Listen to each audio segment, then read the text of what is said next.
अस्सलाम वालेकुम। मैं हूं डॉक्टर ज़ारा। आज हम एक नहायत अहम मौजूआ पर बात करेंगे। हमारे माशरे में रिश्तों के बारे में कई गलत फहमियां पाई जाती हैं और इनमें सबसे बड़ी गलत फहमी वर्जंटी को औरत की इज्जत और रिश्ते की मजबूती के साथ जोड़ना है। ये एक ऐसा मौजूआ है जिस पर बात करना बहुत ज़रूरी है ताकि हम आने वाली नस्लों को दरस्त समझ दे सकें। हमारे यहाँ आमतौर पर यह तस्वुर पाया जाता है कि शादी के बाद लड़की की इज्जत का सबूत इसकी वर्जंटी है।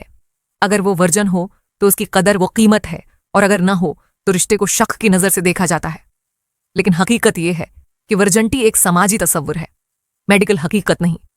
उसकी बुनियाद एक झल्ली हाइमीन पर रखी जाती है जो हर औरत में मुख्तलिफ शक्ल और सूरत रखती है। ये झल्ली खेलों, वर्जिश, हादसात या दीगर फितरी अवामिल से भी मुतासिर हो सकती है, इसलिए उसे इज्जत और पाकीज़गी के पैमाने पर तोलना सरासर गलत है। एक सेहतमंद रिश्ते की असल बुनियाद वर्जंटी पर नहीं बल्कि एतमाद और मोहब्बत पर होती है। जब एक मर्द और औरत रिश्ते में बंधते हैं तो उनके दरमियान सबसे बड़ी जरूरत एक दूसरे पर भरोसा करना होती है। अगर एतमाद मौजूद हो तो रिश्ता मजबूत रहता है, और अगर एतमाद न हो तो वर्जंटी का कोई वजूद भी रिश्ते को बचा नहीं सकता। एतमाद रिश्ते में सुकून और खुशी लाता है। जब शौहर को यकीन होता है कि उसकी बेवी उसके साथ मुखल्लिस है तो वो हर फैसला और हर कदम एतमाद के साथ उठाता है। इसी तरह जब बीवी जानती है कि उसका शौहर उस पर भरोसा करता है तो वो अपने दिल की हर बात खुलकर बयान करती है। ये खुले दिल और भरोसे का माहौल ही है जो एक इज़्दिवाजी जिंदगी को खुशगवार और मजबूत बनाता है। इसके बरअक्स अगर रिश्ता वर्जंटी जैसे कमजोर तस्वुरात पर खड़ा हो तो शक और बदगुमानी आहिस्ता आहिस्ता उसे खोखला कर देते हैं।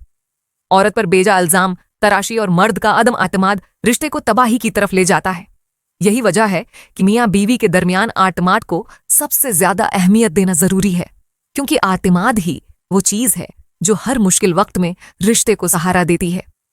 मेडिकल साइंस भी वाज़ेह करती है कि वर्जंटी को साबित करने के लिए कोई टेस्ट मौजूद नहीं। हाइमीन का होना या ना होना वर्जंटी का मयार नहीं है। इसलिए किसी लड़की या औरत को सिर्फ इस बुनियाद पर परखना कि वो वर्जन है या नहीं गैर साइंसी और गैर अखलाकी रवैया है। असल मयार इसका किरदार, अखलाक और उसकी शख्सियत है। एक सेहतमंद रिश्ता तभी मुमकिन है जब दोनों मियाँ बीवी एक दूसरे की इज्जत करें।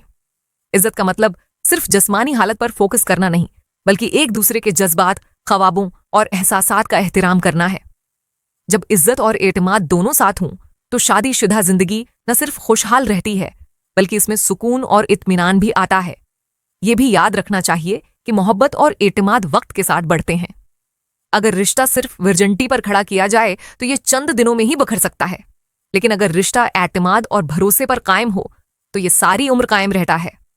असल खूबसूरती यही है कि मियाँ बीवी एक दूसरे को मुकम्मल तौर पर कबूल करें और अपनी जिंदगी को मिलजुल कर बेहतर बनाएं। लिहाजा हमें अपनी सोच को बदलना होगा। माशरे को यह समझने की जरूरत है कि वर्जंटी इज्जत की जमानत नहीं बल्कि एक गलत माशरती मियार है। इज्जत हमेशा एतमाद, किरदार और मोहब्बत से कायम रहती है। अगर हम वाकई एक सेहतमंद रिश्ता चाहते हैं तो हमें वर्जंटी पर नहीं बल्कि एतमाद पर तवज्जो देनी होगी। आखिर में यही पैगाम देना चाहूंगी कि रिश्ते की मजबूती वर्जंटी से नहीं बल्कि एतमाद और बाहमी मोहब्बत से आती है। अगर एतमाद मौजूद है तो रिश्ता जिंदगी भर कायम रहता है, और अगर एतमाद न हो तो कोई भी मियार रिश्ते को बचा नहीं सकता।